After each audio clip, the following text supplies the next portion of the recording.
হাত তুলে দোয়া করলে আল্লাহ আপনার হাতটা ফিরিয়ে দিতে লজ্জা পায়।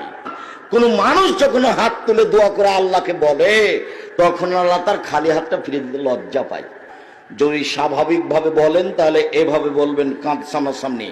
আর যদি বলেন এখনই দিতে হবে, আগে দেন তারপরে কথা, আগে দেন, তখন এইভাবে উঠাবে যেন বগল দেখা যায়।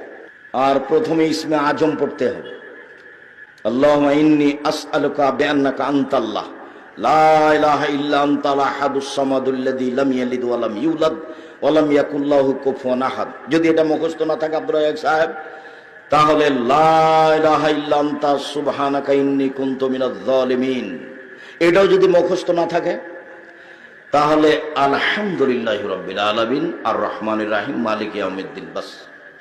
তারপরে দরুদে ইব্রাহিম, তারপরে নিজের কথা হাত তুলে বলবেন।